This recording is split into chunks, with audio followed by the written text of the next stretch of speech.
Gisteco, sostenibilità in circolazione, un impegno del gruppo Luci. Gisteco vi invita all'ascolto di Economai FVG.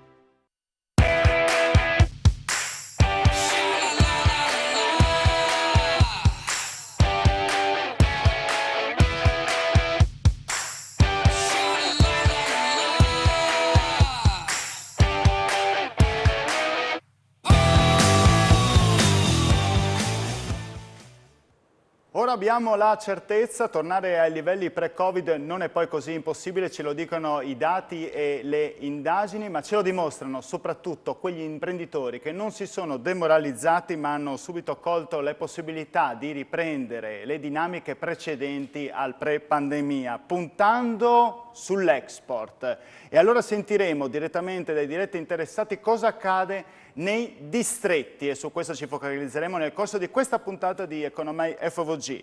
Alla mia destra Daniela Celedoni, responsabile marketing consorzio Prosciutto San Daniele. Buonasera. Buonasera. Buonasera a tutti. Mirko Bellini, direttore Cantini Vino alla Delizia. Buonasera. E poi in collegamento abbiamo Anna Maria Moressa, direzione studi e ricerca Intesa San Paolo. Buonasera. E poi... Buonasera, grazie. E poi Jacopo Galli, che è imprenditore, vicepresidente Cluster Legno, Arredo e Casa. Non abbiamo preso a dato... Buonasera a tutti. Buonasera, non abbiamo preso a caso questi tre settori perché Anna Maria Moressa ci farà il riassunto di quello che ci dice il monitor trimestrale di Intesa San Paolo, che cosa ne viene fuori appunto dai distretti del Friuli Venezia Giulia, raffrontati anche con quelli del Veneto e del Trentino Alto Adige, quindi tutto il nord-est. Allora, Anna Maria Moressa, qual è la situazione? Beh, diciamo che se il buongiorno si vede dal mattino, i distretti del Friuli Venezia Giulia sono partiti con una grande tonicità, sono i migliori a livello triveneto, hanno fatto un più 16% nei primi 3 mesi del 2021 sul 2020, ma quello che è più importante, hanno più che recuperato i dati del primo trimestre 2019, quindi ci confrontiamo con il pre-crisi e questo sono superiori sia al Trentino Alto Adige e sia al Veneto, che in realtà non ha ancora recuperato il 2019. Questo è anche un po' perché, per come è la nostra osservazione dei distretti del Friuli Venezia Giulia, che privilegiano i distretti del sistema casa e dell'agroalimentare, comparti che sono stati particolarmente reattivi proprio in questo 2021 e effettivamente è stato un po' anche il settore, soprattutto dell'arredo, dei mobili da cucina, che ha trainato le esportazioni.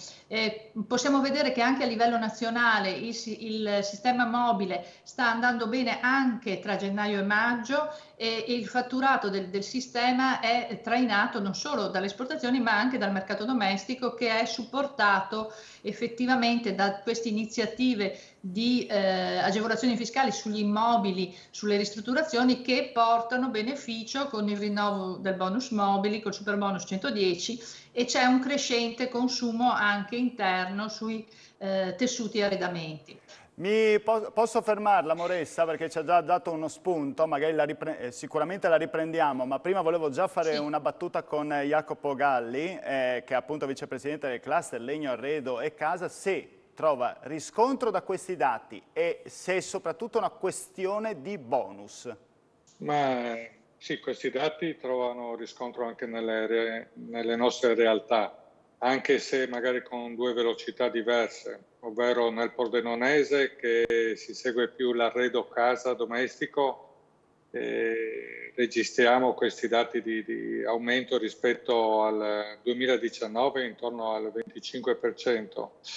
E più in ritardo la zona magari di Manzano, che è più dedicata al mondo contract ed è ancora un po' in ritardo. Non penso sia solo il bonus. Penso che gli italiani, stando in casa, costretti a stare in casa, hanno riscoperto il piacere di stare in ambienti comodi, belli, confortevoli.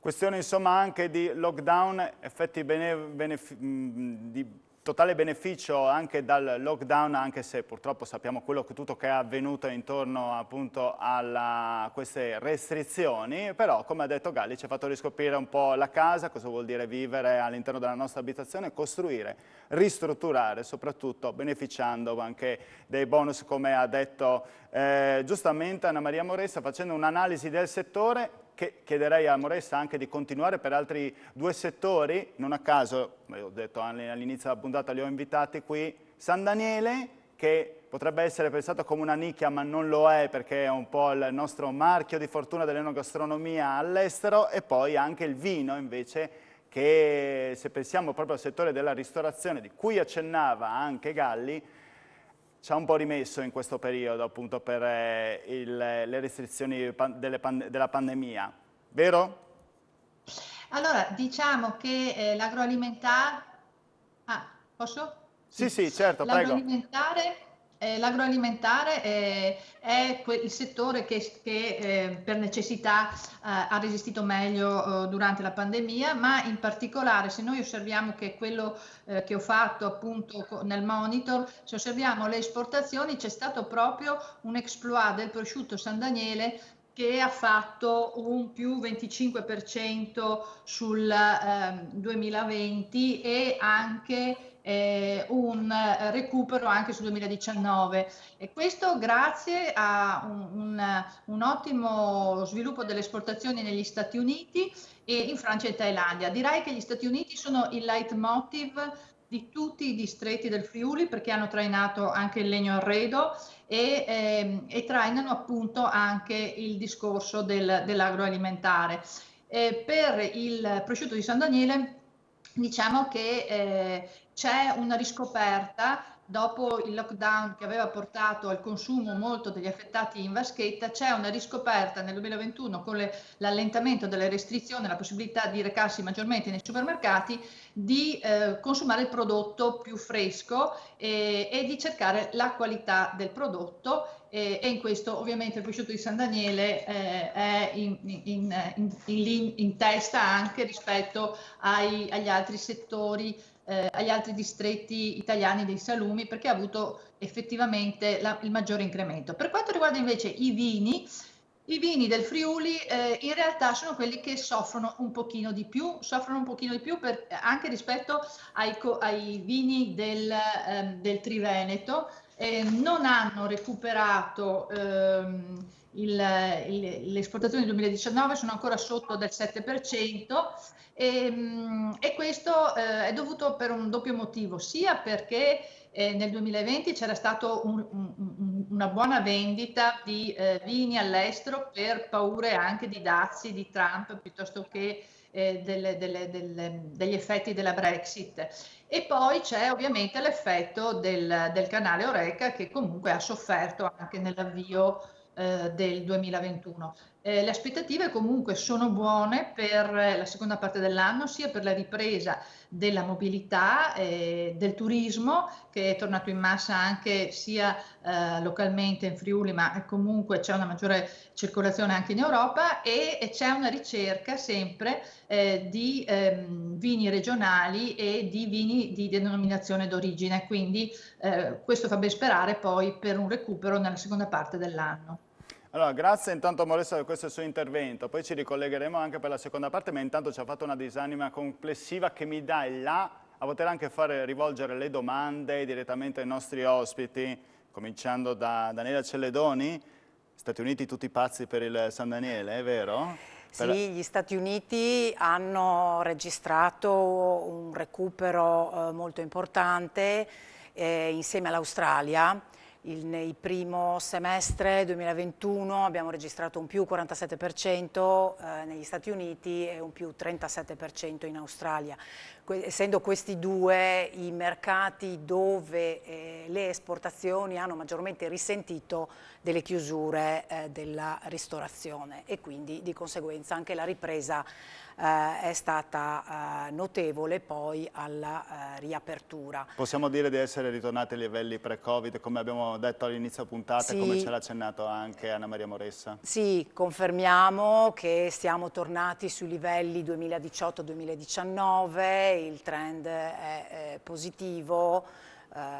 Questi due sono, insieme a Francia e Germania, i primi 4 paesi per le esportazioni per il prosciutto di San Daniele, e il trend rimane positivo su tutti gli ultimi 5 anni, chiaramente a parte negli ultimi 5 anni, chiaramente a parte il periodo della pandemia. Cos'è che dà il plus al San Daniele? Solo questione di bontà? Questione di marketing, come l'avete affrontato in maniera magari aggressiva sul mercato estero? La qualità del prodotto è quella che fa la differenza, e sulla qualità del prodotto il consorzio e i produttori hanno sempre fondato il loro agire, le loro strategie, il loro modo di lavorare, e l'alta qualità del San Daniele significa non solo, come diceva lei, bontà, e quindi alta qualità al palato in termini di sapore, di delicatezza, di piacere, ma significa anche alta qualità in termini di valore nutrizionale. È un alimento che apporta un contributo alla dieta, ad una dieta equilibrata molto importante. È un alimento naturale, senza alcun additivo, senza alcun conservante, è un alimento semplice, e il presidio e il mantenimento della qualità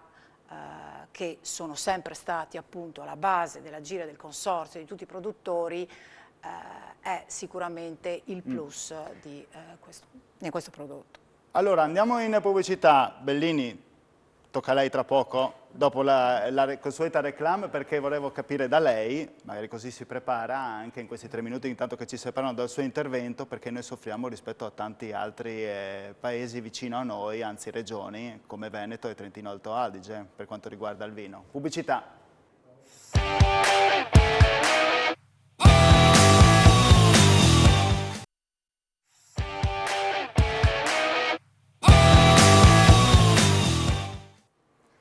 Eccoci tornati in collegamento con Economai FVG. Oggi si parla di distretti, ritorno al futuro, questo è il tema, perché siamo già proiettati nel futuro in base anche ai dati che ci hanno dato dall'Intesa San Paolo, che dicono che i distretti del Friuli Venezia Giulia sono molto vivaci, soprattutto per quanto riguarda, abbiamo visto, il settore del mobile, la riscoperta della casa. Prosciutto San Daniele, per la sua bontà, ma anche per come viene percepito da alcune nazioni, abbiamo sentito Stati Uniti piuttosto che Australia, un po' meno bene, a dire la verità, per quanto riguarda il vino, che paga dazio, tra virgolette, anche rispetto ad altre regioni vicine. Bellini, volevo capire il perché.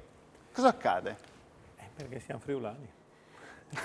La nostra pecca. Non ce lo dica così, perché sennò alla fine... che stiamo tanto a girargli attorno, rischiamo di perdere telespettatori dicendo con questa frase, però almeno lei dice se vuole le do qualcosa una di risposta sacrosanto diplomatica anche. E andiamo avanti. Perché negli anni comunque noi abbiamo puntato tanto, più che altro, sull'aspetto della produzione, più che non sulla parte di comunicazione, sulla parte di marketing, e perché comunque abbiamo un'impostazione agricola, un'impostazione di aziende che sono piuttosto di piccole dimensioni. Se noi andiamo a guardare quello che è il grande export di altre regioni, io guardo dentro l'azienda in cui lavoro, anche noi abbiamo un bel più sugli Stati Uniti per quanto riguarda il Pinot Grigio e il Prosecco. Quelli sono 2 motori di traino che vanno molto bene. Non consideriamo neanche il 2020 perché è stato un anno di transizione completa, un anno nel quale è servito per impostare le aziende. Il Covid ti ha fatto capire quali erano i problemi ed intervenire subito per essere pronti dopo. Facciamo riferimento sul 2019 e inevitabilmente quei mercati vanno. Se guardo il mercato degli Stati Uniti, fondamentalmente è stato fermo 2 mesi, perché fin quando hanno votato andava tutto bene. Hanno fatto 2 mesi di lockdown, hanno vaccinato tutti di corsa e il mercato è riaperto, considerando poi che se andiamo a guardare c'è una divisione anche nel loro mercato tra Orec e GDO. D'Inghilterra noi abbiamo clienti che acquistano sia in Orec che in GDO, in contemporanea con 2 etichette diverse e da settimana a settimana tentavano spostare il prodotto da una linea all'altra. È chiaro che oggi certe scelte dal punto di vista di comunicazione e di marketing fatte in passato per alcune regioni pagano, per altre regioni non pagano o pagano un po' di meno. Siamo bravi produttori, non siamo bravi a comunicare? Qua c'è anche un esperto di marketing, magari può dire semplicemente se è vero anche questa cosa, cioè se non siamo bravi tantissimo a comunicare. Il prosciutto San Daniele mi pare di sì. Forse non siete bravi a far rete voi viticoltori? Il prosciutto di San Daniele è comunque una struttura, per quello che l'ho conosciuta io, basata già su un impianto di aziende a livello industriale, un po' più grandi che non quelle del mondo del vino. Il mondo del vino in Friuli Venezia Giulia ha una marea di aziende che tante fanno un'ottima qualità, con numeri che più delle volte forse non avrebbero neanche la necessità di andare proprio sui grandi mercati esteri, ma riuscirebbero a capitalizzare bene anche su mercati interni. Sulla difficoltà di fare sistema è chiaro, perché San Daniele è un consorzio forte, è un consorzio che sta lavorando molto bene. Gli altri consorzi del Friuli sul mondo del vino sono in difficoltà, è inevitabile. Cioè, dovreste prendere ad esempio San Daniele? Sì, anche se la struttura è un po' diversa, come lei ha detto, però potrebbe essere un esempio. Sì. Come funzionamento sì, come impostazione probabilmente no, perché sono delle cose in realtà diverse. Però è indubbio che il Covid ti pone davanti a delle scelte, non sei obbligato a farle, è l'ennesima occasione. Ecco, chiedo a Galli se siete riusciti a fare rete. Come siete riusciti a fare rete? Questo è un tema molto, molto spinoso. Lei si ritrova nell'affermazione siamo friulani comunque, quella che diceva Bellini? Concordo con questo punto di vista. Facciamo fatica a trasmettere un'identità forte che meritiamo. Ci sono iniziative, il cluster è uno dei posti dove le aziende riescono meglio a parlarsi, e non solo all'interno del Friuli, però c'è ancora tanta strada da fare. Facciamo fatica a capire che abbiamo bisogno di fare sinergia. Ma perché esiste ancora il Fasin di Bessoi? Post remoto? Sì, certo. Siamo ancora convinti di avere confini chiusi e di farcela da soli? Sì, paura a condividere ciò che troviamo come innovazione, come organizzazione. Difficoltà a condividere costi insieme per promuovere di più magari la nostra terra. C'è molto bisogno di passare un attimo questo campanilismo che è ancora troppo forte. A proposito di campanilismo, Bellini, corriamo ancora dietro alle vecchie denominazioni, Toccai, Friulano. Quando sente parlare nuovamente della battaglia per riavere il nome Toccai, cosa pensa? Ma tante volte diciamo che un po' la politica oggi è in continua campagna elettorale.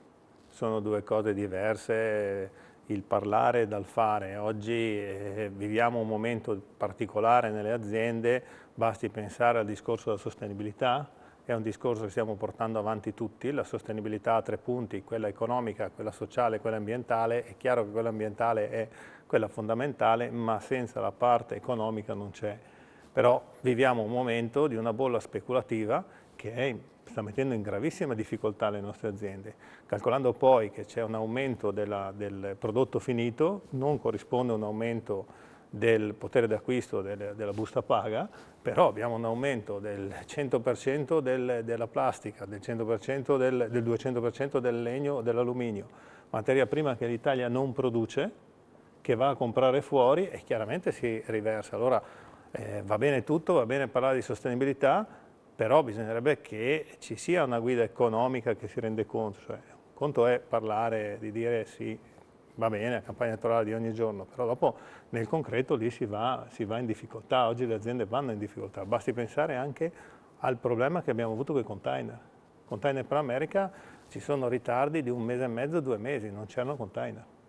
Sentiremo anche di questo ritardo invece che guarda le materie prime per quanto concerne il settore appunto della casa con Galli.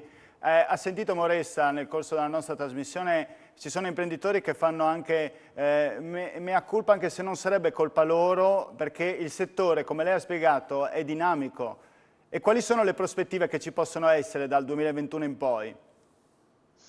Beh, allora diciamo che avete toccato il tema del rincaro delle materie prime, che effettivamente è stato un tema di grande interesse dall'autunno e si è protratto in questi mesi. Preoccupante per certi versi, il 300% del rincaro dei noli marittimi sicuramente ha avuto grande incidenza anche sui costi e quindi ci sarà sicuramente un problema anche di marginalità per le aziende, però noi riteniamo che questi rincari siano stati effetti transitori della repentina partenza di due mercati molto importanti come Cina e Stati Uniti allo stesso momento, quindi ha portato anche varie criticità lungo la supply chain internazionale. In questo senso, secondo una rilevazione interna che noi abbiamo fatto, anche nel mobile le aziende di piccole dimensioni stanno rivedendo le proprie politiche di approvvigionamento, privilegiando fornitori nella regione e così anche le imprese di medie dimensioni intendono privilegiare fornitori nella regione e nell'Italia. Questo potrebbe aprire ancora nuove opportunità anche per il settore del mobile complessivo regionale, che tiene conto appunto sia della parte pordenonese che della parte di Manzano. L'altro aspetto che vediamo in prospettiva è la necessità di investire nuovamente sulla digitalizzazione, aspetto che è stato dichiarato a qualsiasi livello dimensionale delle imprese per il processo produttivo e anche nella fase commerciale. Questo aspetto dell'investimento dell'e-commerce abbraccia sia il settore del sistema a casa, che ha avuto un aumento del 32% delle vendite e-commerce tra il 2020 e il 2019, quindi proprio nella massima crisi, ma ha avuto anche un grande sviluppo nel comparto food, più del 70%. Quindi questi aspetti di investimenti nel processo produttivo, in digitalizzazione e nell'e-commerce, a nostro avviso devono essere anche implementati anche nell'ambito dell'agroalimentare, cia in termini di immagine, ma anche di possibilità poi di vendita diretta all'estero. Grazie Moressa. Celedoni, voi credete nell'e-commerce? Ma l'e-commerce è oggettivamente diventato un'opportunità, assolutamente sì, che viene colta da diversi produttori e che viene utilizzata, è sicuramente un'opportunità insieme, è una forma comunque di commercializzazione e di distribuzione che in particolare poi in alcuni momenti può diventare di grandissimo supporto. Sì. Bellini, meglio una visita in cantina, degustare, oppure si può vendere vino così? È un discorso molto ampio e da un lato positivo, dall'altro lato pericoloso, perché chiaramente chi va in Horeca, chi lavora in una determinata maniera su un determinato mercato, iniziare a vedere il prodotto sull'e-commerce diventa un problema, perché basta guardarlo al ristorante. Uno compra una bottiglia, automaticamente va a guardare e dice vabbè costa tot e finisce lì, quindi ci possono essere dei canali su quelle linee. Credo che l'e-commerce quest'anno abbia avuto il grande contrasto con la GDO, perché nel momento che l'Horeca era ferma l'e-commerce ha lavorato molto in contrapposizione a quella che era la grande distribuzione. Sul discorso della dottoressa di prima, concorde su alcuni punti, soprattutto sul concetto che dobbiamo andare a rivedere tutta la parte delle infrastrutture. Ci sono degli stati che stanno investendo, io quando vedo gli Stati Uniti che Biden dice metto 6 milioni di dollari sul discorso delle infrastrutture, se noi guardiamo loro rispetto a noi clienti, vediamo che c'è già un gap di oggi. O lo colmiamo o quantomeno manteniamo quella differenza, perché sennò è fatica. Noi lavoriamo con dei grossissimi gruppi americani e ci siamo accorti negli ultimi 3 mesi che a distanza di 10 giorni, quasi una settimana dall'altra, c'era un'evoluzione continua nella maniera di lavorare. Cioè loro arrivavano dentro nella nostra logistica, ti dicevano già porto via quello e ti mandavano la fattura. Quindi o c'è una crescita o rimaniamo fuori. E in questo i distretti, e come diceva il distretto del legno prima, è fondamentale che ci sia una crescita se si vuole rimanere su quei mercati. Dopo non tutti i prodotti necessariamente devono arrivare proprio su quei mercati.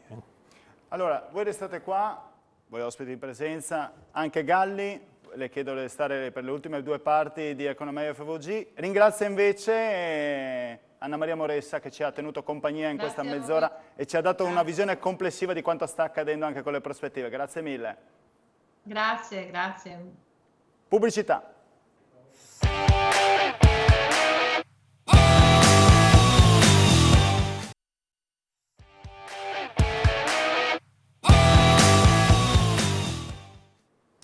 Per Economia FVG oggi riparliamo di distretto, parliamo di export. Dai nostri 3 ospiti vorrei capire il rapporto con l'estero soprattutto.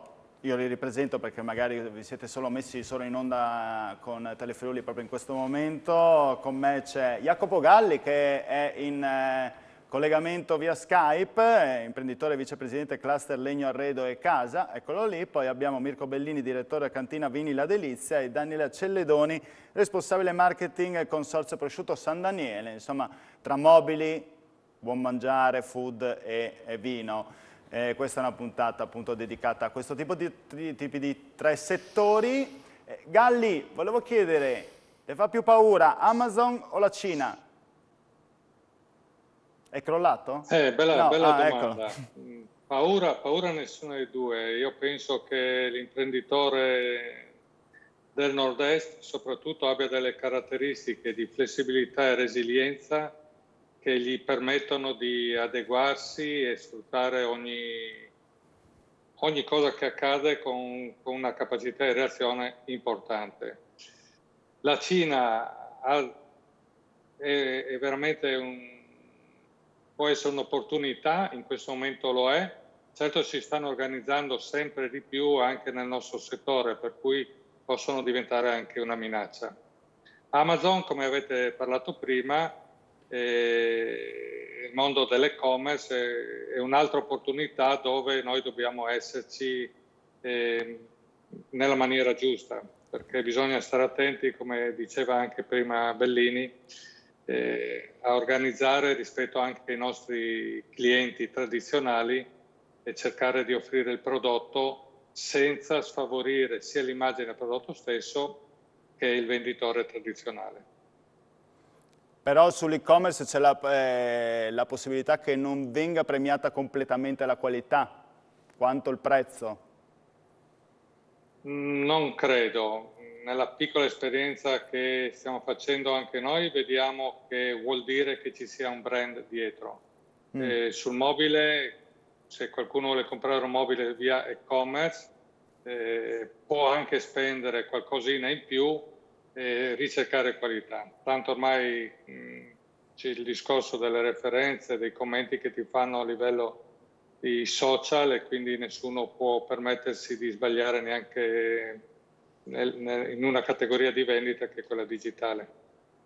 Lato negativo dell'estero, Celedoni, la contraffazione. Per quanto riguarda San Daniele. Sì. Magari qualcuno la chiama in un altro modo da altre parti, viene spacciato per San Daniele, ma non lo è. In qualche ristorante, dando un danno d'immagine anche a voi. Esiste questo tipo di problema? Come per qualsiasi prodotto di alta qualità, di alta notorietà e di prestigio, può succedere che ci siano degli utilizzi impropri del nome altrui. Per il San Daniele di fatto questo non costituisce un problema significativo all'estero, naturalmente i casi ci possono essere, ma non costituisce un problema significativo. La differenza di qualità e la comunicazione, l'informazione sull'origine del prodotto che soprattutto all'estero va raccontato, no? diventa... Ce lo dirà anche Bellini, quando si va in cantina direttamente viene raccontato da come arriva, no? Questo lo fareste anche voi, immagino. Ecco. Sì, infatti la comunicazione e l'informazione in varie forme, sia quelle tradizionali sia quelle digitali, e l'incontro anche con sia i consumatori, quindi il racconto diretto, ma anche con gli operatori della distribuzione, per raccontare e informare in modo chiaro e corretto sulle caratteristiche del prodotto, di questo alimento, è essenziale. Ad esempio negli Stati Uniti e nel Canada stiamo lavorando da un paio d'anni con una comunicazione trasversale insieme anche ad altri consorzi italiani, e qui sottolineo e richiamo il concetto di fare aggregazione, di fare sistema, l'importanza che ha fare sistema, e raccontiamo appunto all'estero, negli Stati Uniti, in Canada in particolare, in questi due paesi che sono così importanti, l'origine e quindi il territorio che ovviamente è fondamentale, il metodo di lavorazione. Certo, presentarsi uniti, possibilmente con una base d'appoggio sicura, sapendo che là ci sono i nostri ambasciatori, ovvero gli immigrati dell'epoca, con camere di commercio, metto idea, insomma, da qualcosa in più, insomma, che ci permette poi di farci conoscere meglio il nostro prodotto, piuttosto che presentarsi da soli, da qualche parte. Ci sono alcuni temi fondamentali poi che appunto è molto importante comunicare adeguatamente, e temi sui quali è importante dare una informazione chiara e corretta, e questo impegno sarebbe che il Consorzio ha da sempre assunto e che continua a mantenere su alcuni temi quali ad esempio la salubrità del prodotto, il fatto che comunque contribuisce in modo importante all'alimentazione, ad una sana alimentazione, ad una dieta equilibrata, così come una corretta informazione ad esempio sul benessere animale e su come il Consorzio, i suoi produttori e tutta la filiera si impegnano in questo senso, è fondamentale. Certo, informazione corretta ed equilibrata da parte di tutti i soggetti, ognuno dovrebbe fare la sua parte, è fondamentale. Bellini, le volevo chiedere, stanno arrivando tanti soldi. Il problema è, questi soldi si rischia di sprecarli oppure c'è già una linea di indirizzo per fare degli investimenti giusti nel vostro settore? Arrivano tanti soldi, sicuramente i numeri di soldi che si vede che gireranno in Italia sono elevati. Conosciamo l'Italia, una parte sicuramente andrà dove non devono andare. Per il resto è fondamentale che vengano investiti e non spesi, in quanto comunque sono soldi che devono ritornare, e devono ritornare se daranno un ritorno. Quindi io dividerei su 4 settori. La parte infrastruttura è fondamentale per tutti. Guardavo l'altro giorno, leggevo i dati delle logistiche, che sono uno dei punti cardini per tutte le aziende, non solo il settore vino, ma penso anche per il settore legno, il trasporto. La seconda parte, l'ammodernamento definitivo delle nostre aziende in un disegno di lungo periodo. Non si può vivere alla giornata o al breve periodo. Il Covid ha avuto 3 fasi. La prima fase che ci ha permesso di capire dove erano realmente le nostre aziende, quando blocchiamo tutti andiamo dentro a vedere che cosa c'è, e lì iniziare a progettare il futuro, tenendo ben presente le indicazioni che arrivavano ad esempio da Industria 4.0, quindi a modernizzare le nostre aziende. Una parte gestionale interna, perché ritengo che molte aziende a livello Italia avevano un'impostazione gestionale passata, non era più moderna, e l'ultima parte, la parte di comunicazione e di marketing di che cos'è il prodotto italiano, e forse venire sempre a vederlo sul nostro territorio e a consumarlo, acquistarlo sul nostro territorio è il primo punto. Se manca una progettazione nel lungo periodo, inevitabilmente questi soldi rischieranno di essere in parte sprecati o non daranno quelle opportunità che ci sono. Il Covid cade anche in un momento importante per l'agricoltura del Friuli in cui c'è un cambio generazionale ancora di età. Se andiamo a guardare all'interno delle aziende arrivano i figli dai 25 ai 35 anni, quindi una seconda generazione che ha delle preparazioni e delle culture anche più alte e questo potrebbe essere un grosso vantaggio per fare e per fare bene. Perdere l'opportunità data dal Covid sarebbe dannosa perché è un treno che non ripassa. Ecco, a proposito dei giovani imprenditori, Galli, ci sono giovani imprenditori che si avvicinano nel vostro settore pronti a prendere l'eredità di quegli imprenditori che hanno fatto la storia del mobile? Ce ne sono? Oppure gente che pensa, preferiscono fare l'imprenditore perché non rende più in quel settore, in maniera sbagliata magari, lo sta pensando, visto che i dati vi stanno dando ragione? Ci sono caso e caso, quindi bisognerebbe prendere azienda per azienda e vedere la sua storia. A mio avviso il passaggio che dobbiamo fare nel nostro settore è quello di rendere le aziende più manageriali, ovvero la proprietà deve capire velocemente se il figlio sia adatto o meno a ricoprire quel ruolo o se invece abbia bisogno più di avere dei manager che conducano le attività dei professionisti e loro essere più a controllare l'attività, i ritorni, eccetera.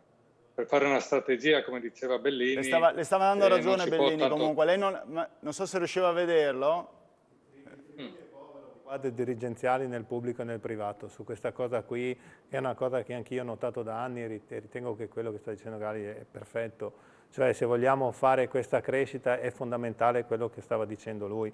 Deve crescere le nostre aziende, avere il coraggio di importare o elaborare quei manager che ci permettono di fare dei salti senza fare dei voli pindalici. Però, portando crescere vuol dire società di capitali piuttosto che piccolissime imprese? Crescere in che senso? Cioè, è un percorso, mentalità? No, ma è un percorso che sta facendo anche la cooperazione, anche la nostra. C'è un presidente e un vicepresidente che sono in pianta stabile all'interno dell'azienda e la seguono, perché resterà sempre una cooperativa, è una cooperativa ma deve essere gestita come un SPA, la proprietà deve esserci dentro e avvalersi di un qualcuno che gli fa fare il percorso, oggi sono io, domani giustamente magari l'azienda cresce, è giusto che venga una persona più preparata, più forte di me, che la fa crescere ancora di più, ma inserita in un contesto, come diceva Gali prima, di quello che può essere il Friuli e di quella che è la forza. Io ho lavorato in diverse regioni, ho lavorato per la regione Friuli, ho lavorato in provincia di Udine, adesso in provincia di Pordenone e la senti una forza commerciale un po' più grande da quella parte di là. Galli, l'avevamo interrotto nel discorso, se voleva riprendere giusto prima di lanciare la pubblicità. No, ma l'ha completata Bellini, quindi siamo abbastanza lei l'ha anche su settori diversi. Va bene, andiamo in pubblicità, poi parleremo direttamente dei vostri tipi di distretti, che tipo di prospettiva vi aspettate, che tipo di futuro, come dice anche il titolo stesso della puntata di oggi.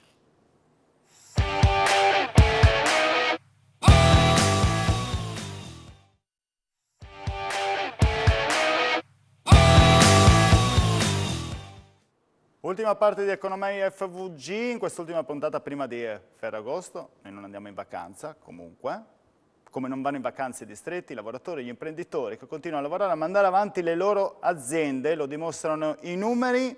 San Daniele, su quali strumenti punterete in questo 2021?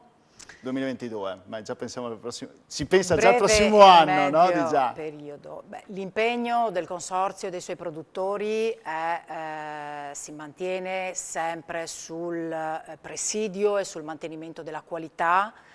La qualità consente la sostenibilità economica. Ecco, lei ha detto giustamente una parola, l'ho sentita da tutti e tre gli attori di questa puntata, sostenibilità. Cosa intendete per sostenibilità? Velocissimi, 30 secondi.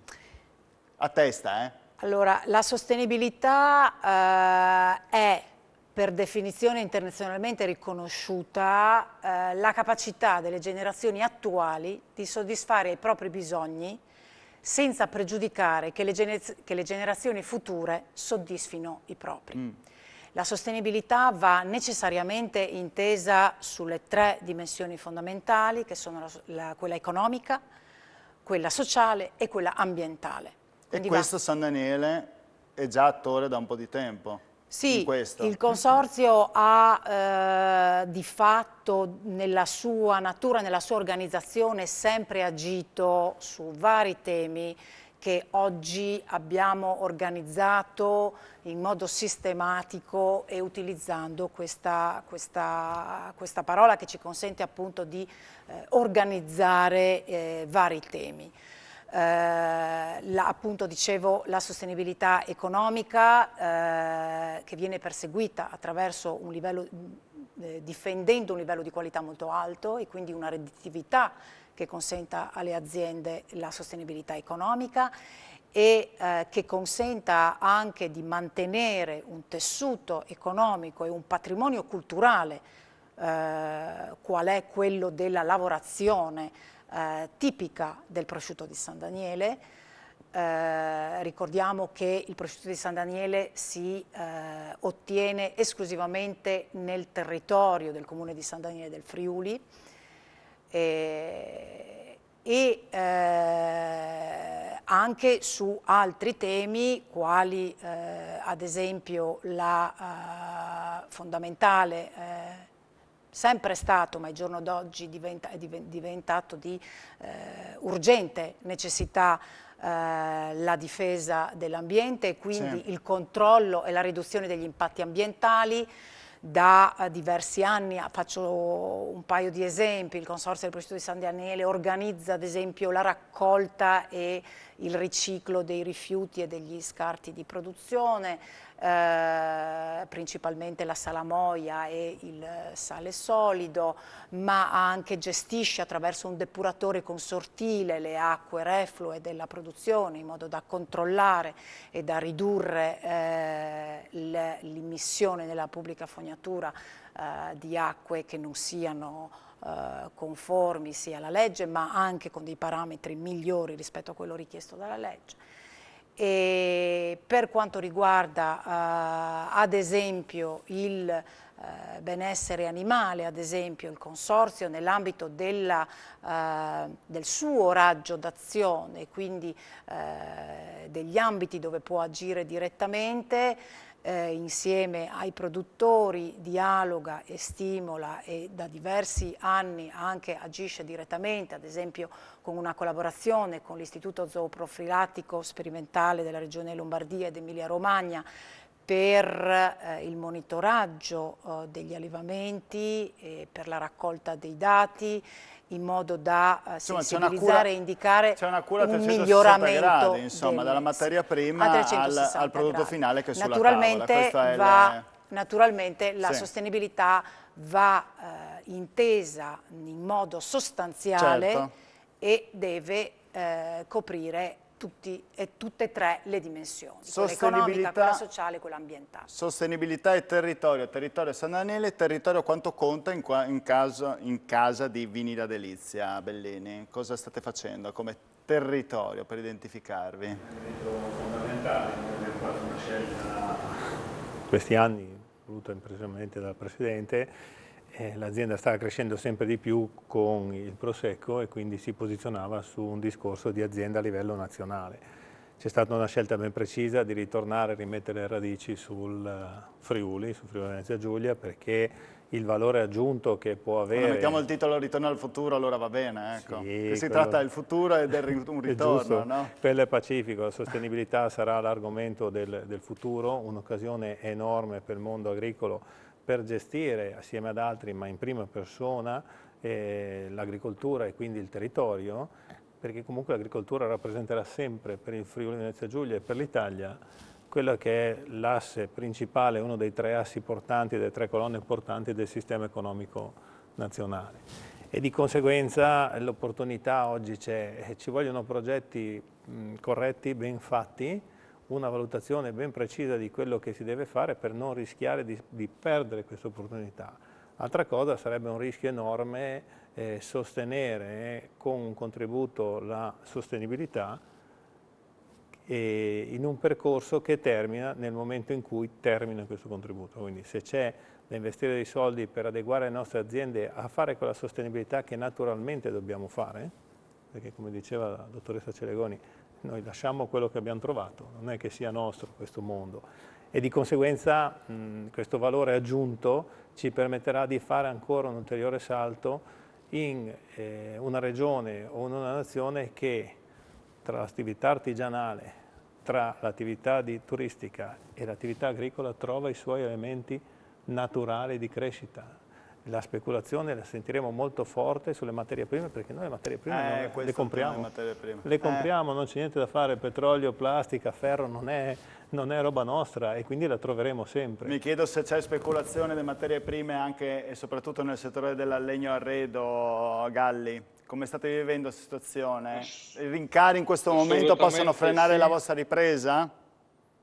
Assolutamente sì, e la preoccupazione è molto molto forte. Siamo pieni di ordinativi, però questo delle materie prime sta creando grossissimi problemi perché facciamo fatica a riversare sul mercato quello che stiamo subendo. Si fa ancora più fatica per il mondo del contract perché magari devi firmare dei contratti che inizieranno le spedizioni a cavallo del nuovo anno e non sai se i costi della materia prima saranno quelli giusti o meno. Per cui sta diventando veramente un problema importante. Come la vede questa seconda parte del 2021, Galli, e il 2022? Con fiducia? Assolutamente sì. C'è questa difficoltà da affrontare, però sono convinto che riusciremo ancora a farlo. C'è, come si diceva, tutto il mondo contract che deve ancora aprirsi. Probabilmente verso fine anno si parla già dei primi contratti e quindi per i prossimi 2 o 3 anni vedo delle buone prospettive per il settore. Lei mi diceva che non è solo questione di bonus, no? Inizio puntata, però non è che ci sono ancora certezze di avere bonus cucine prossimo anno, mobili se non sbaglio, o riconferme di altri tipi di bonus se non i super bonus. Sì. E se vi togliessero questo background, diciamo, questi aiuti verso anche i clienti, non sarebbe così tanto semplice il percorso, no? Non sarebbe semplice, però i colleghi in studio parlavano della sostenibilità. Magari invece di avere un bonus sui mobili, io preferirei che ci fosse un aiuto per le aziende che devono affrontare gli adeguamenti per rispettare l'ambiente, perché la sostenibilità comporterà anche dei costi importanti per le aziende e se continuiamo a farli solo in Europa, senza premiare chi fa questi investimenti, ci porteranno da una parte fuori mercato, dall'altra non ci sarà un vero contributo per il mondo perché altri continenti, non dico nazioni, continenti, non faranno lo stesso percorso nostro, quindi si rischia di inficiare un po' il tutto. Intanto ringrazio... Quindi preferisco che ci siano sostegni alle imprese invece che bonus mobili per questi percorsi virtuosi. Velocissimo, veramente 30 secondi a testa, il peggio è passato, fiducia nel 2022, fine 2021, inizio 2022, Celedoni? Fiducia, sicuramente, impegno e lavoro per procedere in modo positivo. Bellini, fiducia e friulani però non cambieranno? Indietro non si torna, quindi andiamo avanti. I friulani cambiano anche loro, pian piano cambiano. Sono d'accordo con quello che diceva Galli sul discorso, è giusto dare interventi sulle aziende per renderle performanti sulla sostenibilità, questo è fondamentale, quindi era il discorso che si faceva prima di non buttare via questa grande occasione di denaro investendolo per rendere le aziende performanti. Bene, grazie mille a Mirko Bellini, Daniela Celedoni e Jacopo Galli, la prima parte l'abbiamo avuto e ringrazio Anna Maria Moressa. Buona serata a tutti, arrivederci da Economia FVG, grazie, arrivederci.